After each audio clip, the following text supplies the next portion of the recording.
नमस्कार। एक दुकान वाले ने संत को समझाया, जब तक मन में बुराइयां रहेंगी तब तक भगवान की कृपा नहीं मिलेगी। अमीर हो या गरीब, महिला हो या पुरुष, हर व्यक्ति अपने अपने तरीके से भक्ति करता है, लेकिन मनोकामनाएं कुछ ही लोगों की पूरी हो पाती है। इसकी वजह से मन में बसी बुराइयां, जब तक मन से बुराइयां खत्म नहीं होंगी तब तक मन पवित्र नहीं होगा और न ही भक्ति में मन लगेगा। पूजा करते समय भी मन में इधर उधर की बातें चलती रहेंगी। इसलिए भक्ति का आनंद लेना चाहते हैं तो सबसे पहले हमें अपने मन को पवित्र बनाना चाहिए। ये बात एक लोक कथा से समझ सकते हैं। जानिए ये कथा। किसी गांव में एक संत घर घर जाकर भिक्षा मांग रहे थे। घूमते घूमते संत एक दुकान पर पहुंच गए। दुकानदार से भिक्षा मांगने के लिए संत उसके पास पहुंचे। दुकान में बहुत सारे छोटे बड़े डिब्बे रखे हुए थे। दुकान की सजावट बहुत अच्छी थी। संत उसकी दुकान देखकर बहुत प्रभावित हुए। दुकानदार ने संत को बताया, खाली डिब्बे में राम है। संत ने दुकानदार से पूछा कि भाई, तुमने इतने सारे डिब्बे में क्या क्या भर रखा है? दुकानदार ने जवाब दिया कि घर के लिए जरूरी सभी चीज़ें हैं। किराने का सामान है, मसाले और अन्य चीज़ें हैं। संत ने एक डिब्बे की ओर इशारा करते हुए पूछा कि भाई, उस डिब्बे में क्या है? दुकानदार ने कहा कि उसमें तो लाल मिर्च है। संत ने दूसरे डिब्बे के बारे में पूछा तो दुकानदार ने बताया कि उसमें नमक है। इस तरह संत ने दुकानदार से कई डिब्बों के बारे में पूछ लिया। दुकानदार संत के सम्मान में उनके सभी सवालों का जवाब दे रहा था।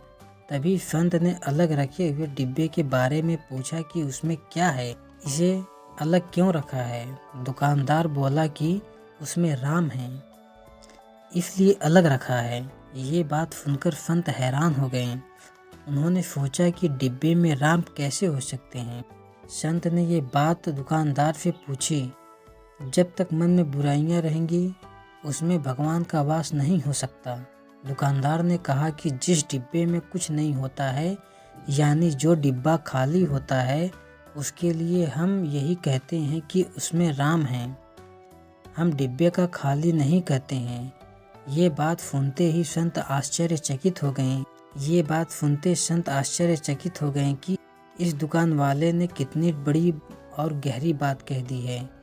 जिस बात को समझने के लिए मैं इधर उधर भटक रहा हूँ, वह बात इतनी आसानी से इस व्यक्ति ने समझा दी है। संत ने सोचा कि मैं तो भगवान की कृपा के लिए कब से भक्ति कर रहा हूँ, दर दर भटक रहा हूँ, लेकिन मैं बात नहीं समझ पा रहा था कि मुझे भगवान की कृपा क्यों नहीं मिल रही। जब तक मेरे मन में बुराइयाँ हैं, मेरा मन फालतू बातों में भरा हुआ है, तब तक मुझे भगवान की कृपा नहीं मिल सकती। भक्ति का आनंद लेने के लिए सबसे पहले मुझे मेरे मन को खाली करना होगा, तभी उसमें भगवान आ सकेंगे। प्रसंग का संदेश ये है कि अधिकतर लोगों के मन में गुस्सा, लालच, मोह, घमंड, दूसरों के लिए जलन और गलत विचार जैसी बुराइयां हैं। तब तक हमारा मन भक्ति में लग ही नहीं पाएगा। भक्ति में मन लगाना चाहते हैं तो हमें सबसे पहले इन बुराइयों को खत्म करना होगा। जब मन शांत और पवित्र हो जाएगा तो भक्ति में आनंद भी मिलेगा और भगवान की कृपा भी मिल जाएगी। वीडियो अगर पसंद आया हो तो वीडियो को लाइक और हमारे चैनल को सब्सक्राइब करें और अपने दोस्तों के साथ शेयर करें।